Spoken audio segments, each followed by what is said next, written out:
வணக்கம். நான் உங்கள் அன்பான சயின்டிபிக் வேதிக் அஸ்ட்ராலஜர் அஸ்ட்ரோரண்டி பேசுகிறேன். நல்லது நினைப்போம், நல்லதே நடக்கும். தொடர்ந்து நம்மளுடைய வீடியோஸ்லாம் பார்த்துட்டு இருப்பீங்க நம்புறேன். அறிவியல் சார்ந்த ஜோதிட கருத்துக்கள் சயின்டிபிக் வேதிக் அஸ்ட்ராலஜி முறையில எந்த விதத்திலும் மூட நம்பிக்கைகளை போகாமல் உள்ளது உள்ளவாறு நம்ம பார்த்து கொண்டு இருக்கிறோம். அந்த வகையில இந்த வீடியோல நம்ம என்ன போறோம்னு பார்த்தா, கடகராசிக்காரர்களுக்கு 2025 ஜனவரி மாதம், ஆண்டின் முதல் மாதமான ஜனவரி மாதம் எப்படி ஒரு மாதமாக, எப்படிப்பட்ட ஒரு காலகட்டம் நிறைந்த ஒரு பலாபலன்கள் நிறைந்த ஒரு மாதமாக ஜனவரி 2025 கடகராசிக்காரர்களுக்கு இருக்குதுன்னு பார்க்கும் பொழுது, ஆண்டு கிரகம் என்று சொல்லப்படுகிற குரு 11ஆம் இடத்திலே நீடித்திருக்கிறார். ராகு 9ஆம் இடத்திலும், கேது 3ஆம் இடத்திலும் குரு பார்வை பெற்றிருக்கிறார். அதே சமயத்துல அஷ்டமத்துல 2023 ஜனவரி மாதத்திலிருந்து சனி 8ஆம் இடத்துல கடகராசியிலிருந்து அஷ்டம சனியாக வாட்டி கொண்டிருக்கிறாருங்கிறது எல்லாத்துக்கும் தெரியும். ஸோ இந்த ஆண்டு கிரகத்தின் அமைப்பு எந்த விதத்திலையும் மாற்றங்கள் இல்லை. ஸோ இப்போ மாத கிரகத்தின் மாற்றம் எப்படி இருக்க போகுதுன்னு பார்க்கும் பொழுது, 2025 மார்ச்சுக்கு அப்புறம் ஒரு அஷ்டம சனி தாக்கத்திலிருந்து வெளியில வரக்கூடிய கடகராசிக்காரர்கள் என்னென்ன பலன்கள் அனுபவிக்க போறாங்களோ அதுக்கு கொடுக்கக்கூடிய ஒரு ஃபவுண்டேஷன் நிறைந்த ஒரு ஆரம்ப கட்ட மாதமாக ஜனவரி 2025 இருக்கக்கூடியதுங்கிறது கிரக அமைப்பு மூலமாக பரிபூர்ணமாக நமக்கு தெரிகிறது. ஏன்னா 8ஆம் இடத்துல சனி கோர அஷ்டம சனியை கொடுத்தாலும் சுக்கிரன் போய் அங்க திருட்பலத்தை கொடுத்து சுபத்துவத்தை கொடுத்து அஷ்டம சனி தாக்கத்தை குறைக்க ஆரம்பிச்சிட்டாருங்கிறதா உண்மை. கொஞ்சம் அப்படியே ஃபண்டிங்கு, நம்ம எதிர்பார்த்த பண வரவுகள், எதிர்பார்த்த டெவலப்மெண்ட்ஸ் இன் அவர் லைஃப், வேலையை இழந்தவங்களுக்கு வேலை, பணத்தை இழந்தவங்களுக்கு பணம், மரியாதையை இழந்தவங்களுக்கு கொஞ்சம் திரும்பி சில இடத்துல இருந்து ரெகக்னிஷன் கிடைக்கக்கூடிய அமைப்புகள், இது எல்லாமே படிப்படியாக கிடைக்கக்கூடிய அமைப்பு வந்து ஜனவரி மாதம் 2025 கடகராசிக்காரர்களுக்கு உண்டு. குருவின் பார்வை 7ஆம் இடம் இருக்கிறதுனால நண்பர்களாலையும் உற்றார் உறவினர்களையும் நம்ம வாழ்க்கையில சந்திக்கக்கூடிய நபர்கள் மூலமாக சில பெனிஃபிட்ஸு, சில சப்போர்ட் எல்லாம் நமக்கு நீடித்து கிடைத்து இந்த அஷ்டம சனி தாக்கத்திலிருந்து வெளியில வந்து முதல் நம்ம எப்படி இருந்தோமோ அதுக்கு மேல வந்து ஜெயிச்சு காட்டக்கூடிய அமைப்பை கொடுக்கக்கூடிய ஒரு நல்ல ஒரு கிரக அமைப்பு வந்து கொஞ்சம் அப்படியே கைகூடி வந்து கொண்டிருக்கிறது.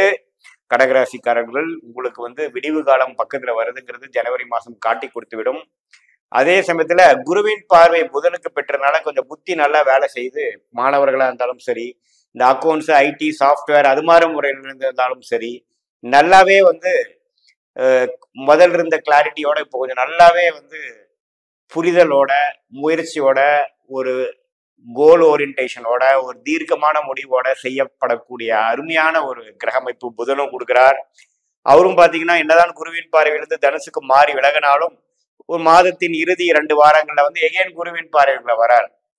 ஸோ தப்பு இல்லை. இந்த மாதம் குறிப்பாக தை மாசத்துக்கு அப்புறம் பார்த்தீங்கன்னா இன்னமே நல்ல பலன்களை கொடுக்கக்கூடிய அமைப்புகள் கடகராசிக்காரர்களுக்கு குருவின் பார்வை 5ஆம் இடம் 7ஆம் இடத்துல விழுகிறதுனாலையும், முயற்சி ஸ்தானம் என்று சொல்லப்படுகிற 3ஆம் இடத்துல விலகிறதுனாலையும் பரிபூர்ணமாக இருக்கிறது. அதே சமயத்துல சூரியனோட பெயர்ச்சி மகர ராசிக்கு சூரியன் தை மாசம் பிறக்கிறப்ப மாறுறதும் பார்த்தீங்கன்னா ராசிக்கு 7ஆம் இடம் கேந்திர பலம் பெற்று 6ஆம் இடத்துல மறைந்திருந்த சூரியன் தனாதிபதி, தனஸ்தானாதிபதி 6ல் மறைந்து பெரிய பலன் கொடுக்க முடியாம இருந்த சூரியன் தை பிறந்தால் வழி பிறக்குங்கிற ஒரு வாசகத்துக்கு பொருந்துற மாதிரி அருமையான பலன்களை கொடுக்கக்கூடிய சூரியன் குருவின் பார்வையும் பெற்று தனஸ்தானதிபதியே நல்ல திருட்பலம் பெற்று வரவேண்டிய பணம் கைகேறி வரக்கூடிய அமைப்புகள், திடீர் பண வரவு, போன பணம் திரும்பி வருவது, இன்வெஸ்ட்மெண்ட் மூலமா வந்தது வந்து ஒரு நல்ல பெருத்த லாபம் பெறுவது, அது மாதிரி பல நல்ல விஷயங்கள் வந்து கிடைக்கக்கூடிய அமைப்புகள் சூரியனும் கொடுக்கிறார். சுக்கிரன் பார்த்தீங்கன்னா என்னதான் 8ல மறைந்திருந்தாலும் அவர் வந்து அஷ்டம சனி தாக்கத்தை குறைக்கிறதுக்கு உதவுகிறார்.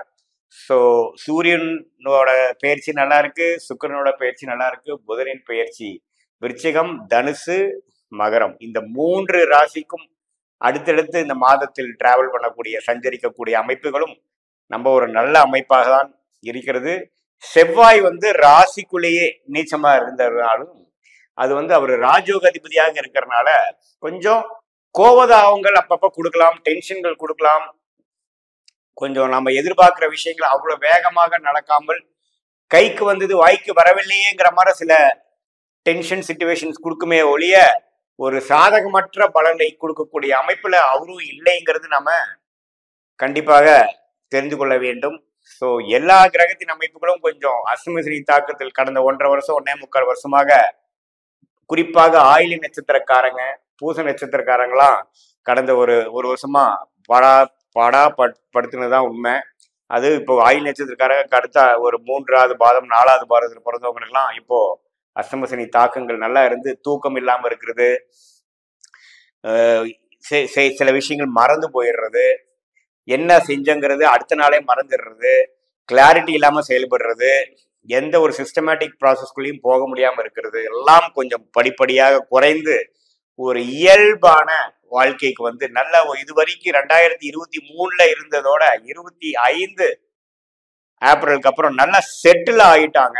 நல்ல ஒரு ப்ராப்பர்ட்டி ரிலேட்டடாகவும் இருந்தாலும் சரி, பண விஷயத்துல இருந்தாலும் சரி, மென்டல் ஸ்டெபிலிட்டியா இருந்தாலும் சரி, மெச்சூரிட்டி விதமாக இருந்தாலும் சரி, நல்லாவே ஓரளவுக்கு மேலே வந்துட்டாங்க. அது மாணவர்களாக இருந்தாலும் சரி, நல்லா டெவலப் ஆகி நல்ல ஒரு உத்வேகம் பெற்று நல்ல ஒரு மெச்சூரிட்டி பெற்று விட்டாருங்கிற அர்த்தமாகவும், ஒரு முதியோர்களாக இருந்தாலும் சரி உடம்பு உபாதைகள்லாம் கொஞ்சம் சரி பண்ணி இப்போதான் ஓரளவுக்கு உடம்பு சரியாக நல்லா இருக்கிறாங்க அப்படிங்கிற மாதிரியும் வரக்கூடிய அமைப்புகளாக இந்த அஷ்டமசனி தாக்கங்கள் எல்லா வயதினருக்கும் கொடுத்த பிரச்சனையும் நீங்கி ஏப்ரல் மாசத்துக்கு அப்புறம் முழுசா வெளிவரக்கூடிய ஆரம்பகட்ட மாதமாக இந்த ஜனவரி 2025 கடகராசிக்காரர்கள் இருக்க போகுதுங்கிறது நீங்க தெரிஞ்சுக்கணும். பொறுமை காக்க வேண்டுங்கிறது மட்டும்தான் ஆலோசனை. ஏன்னா கடந்த ஒரு 3 மாதமாக கடகத்திலிருந்து அடுத்தும் ஒரு 2-3 மாதத்துக்கும் கடகத்திலையும் மிதுனத்துக்கும் போய் கொண்டு இருக்கக்கூடிய அமைப்பு தான் செவ்வாய்ங்கிற கிரகம் இருக்கிறார். செவ்வாய் வந்து ராசியோட சம்மந்தப்படும் பொழுது கொஞ்சம் கோபதாபங்களும் விவேகமற்ற செயல்களும் வீரம்ங்கிற பேர்ல வந்து சில தேவையற்ற சில விஷயங்கள் செய்வது அப்படிங்கிற மாதிரி சில விஷயத்தை கொடுத்துரும். ஸோ அதுல மட்டும் கடகராசிக்காரர்கள் கொஞ்சம் பொறுமை காக்க வேண்டும், விவேகமாக இருக்க வேண்டும். The end of the road, end of the struggle நம்ம பக்கத்துல வந்தாச்சு. இந்த நேரத்துல நீங்க வந்து பொறுமை காத்தவனா தான் நீங்க பட்ட பலனுக்கு வேணுங்கிற பட்ட கஷ்டத்துக்கு வேணுங்கிற பலன் நீங்க பெற முடியுங்கிறது எனக்கு என்னுடைய ஆழ்ந்த ஒரு நல்ல முக்கியமான ஒரு அறிவையா நீங்க எடுத்துக்கலாம். மற்றபடி எல்லாமே வந்து வாழ்க்கையில அடுத்த லெவலுக்கு போகக்கூடிய எல்லா விஷயங்களும் காத்து கொண்டு இருக்கிறது என்கிறதான் உண்மை.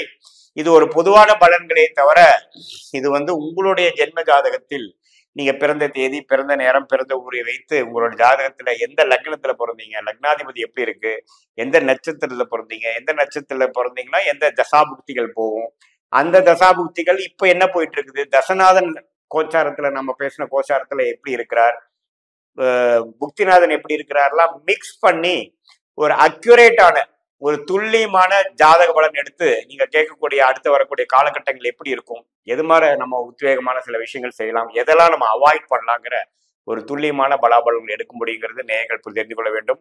இது பொதுவான பலன்களை தவிர. ஓகே, மீண்டும் மற்றொரு காணொலி சந்திப்போம். நன்றி, வணக்கம்.